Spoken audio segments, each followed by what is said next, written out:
I'm like, well, like what type of property he owns? It's like, oh, well, a bunch of houses. He has a barbershop. He has like, not just residential. He has commercial real estate. So I'm like, hey, I need to meet this dude. So, I met up with him. Asked him, like, hey, I want to get my credit fits. This and that. What's your price? He was like, well, if we do this, we do that, this and that, this the price. I'm like, all right, cool. I was like, well, listen, honestly, I came to you because I heard that you have property. I heard that you own things that I want. I said, I really came to you for a mentorship, like, and I'm willing to, pay you this, just to help me out. I'm like, so what's your price to to mentor me? And just because I offered him something, it's like, man, listen, hey, you don't even have to pay me anything. He said, if you wanna learn, I'm gonna teach you.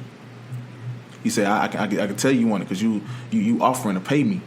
He said, nah, I'm not gonna charge you. He said, I'll teach you. So have something to offer. Don't just, because we got to realize a lot of times we'll go to these people and we'll ask them like, hey, I want you to mentor me. Yeah. They may not have time. Yeah. They may have way better things to do than to be teaching us. And to us, it may be selfish, but at the end of the day, if we're asking mentorship from somebody, in our eyes, they're probably successful in whatever it is we're asking them to mentor us in. Which he probably has a lot of things to do. Probably his time probably consumed by income producing activity. So have something to offer. Don't just be like, hey, teach me how to do this.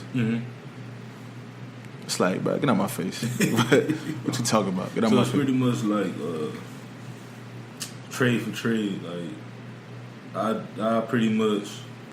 I teach you anything that you need to be teaching, everything.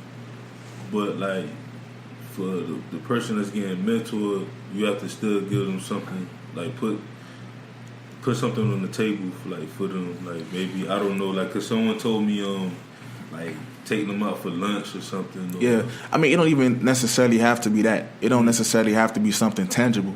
Yeah. Just show them that you're worth their time. Like if I'm out, if I'm making it, I'm making a whole bunch of money, I'm doing what I want to do in life. Somebody come to me and they they say, hey, I want you to teach me. I got to know that you serious. I got to know that you really want to do this. I don't want you wasting my time. Yeah. Like for me, and I've learned and I've developed this mindset through very successful people. Time is the greatest asset you can have. Yeah. Like the best asset you can have. Like I could be working a job, and making $150,000 a year. If I can make just $50,000 a year without having to step in somebody's job, without trading my time for that $150,000, I'll take that $50,000 and leave the extra $100,000 on the table. Yeah, because you know why? Like I tell my fiance, the excitement of anything could happen. Like right now, like we doing this podcast. Someone may listen to it and be like, you know what? I want to invest. I want to work with him. I want to invest in whatever he has, or I want to help him out. Like 9 to 5, I've learned that for me, since I was in middle school, high school, I always said I never want to work for nobody. I said I want to have my own businesses.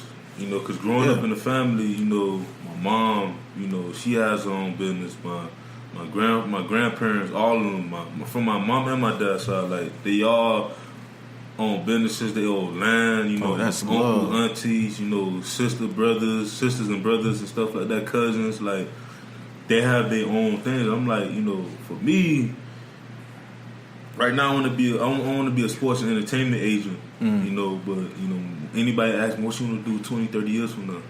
20 to 30 years from now, I want to have a couple professional teams. So when I have kids and, you know, the agency is booming, but I want to step away from that because you can't have both. You know, you can't be into both, you know, but once I step away from that, I may give that to, like, my kids or maybe a niece or nephew or something like that. Exactly. And, like, it just, I don't know, like, to get back, like, to go back with time, like, it's true, like, knowing that you got time to do this and do that. And like, for the last, like I said, the last couple weeks, you know, my phone been kind of blowing up a little bit, you know. Boy, that's so aggravating, boy. It's aggravating, but it's like, you know, you have all these, you know, opportunities, you know, people. Like, one of my boys hit me up about a warehouse. Like, you know, he wanted to do something with it. You know, I can't really go into details, you know, for his, you know, out of respect, but of course, that's something else that I'm like, when he reached out to me, I'm like, yes, like I want to be involved in that project, you know. So it's just about that time. It's about, like, I'd rather make, like you said, $50,000 a year, but that $50,000 a year, the next week could end up being $200,000, $200,000 a year, to $500,000. You know? That's facts, and it's crazy because, you know, people don't really, unless you're around me all the time, or unless I, you know, talk to you, you know, on this level, like the conversation we're having now. Like this is a conversation that we, you know, this type of conversations we've had in high school. Yeah. And we still having it at the age of, you know, 25. Like, we still having this conversation. People don't know that, you know, I'm quite sure there's a lot of people don't know that we think this way. They probably know you think this way now because, you know, you're promoting the podcast and you know, the random stuff, marketing and things of that nature. All that stuff, you know, but people don't really know we have this mindset. And it seemed like you and I are fighting for the same thing. I don't care about tomorrow, you know, although, like, that I could be using my time making this $50,000. That $50,000 become $200,000 next week. And by the way, that's not crazy because my Forex mentor, shout out to Ryan Gilpin, who's showing me how to still showing me how to trade. He'll have, you know, days where he make $80,000 in a day, $90,000 in a day. He's 27. It's motivating, man. Like, when I see people like around our age, or because as we get older, it's younger kids coming up, 21, 22 years old. Like the people who created Snapchat, they our age. Like, it's niggas like 3 of them. They like 26, 25, 27. They around that age. Like, I remember 3-4 years ago when we was in you know, in college and stuff like that. These boys became billionaires overnight because of an app. Yeah, and by the way, I don't.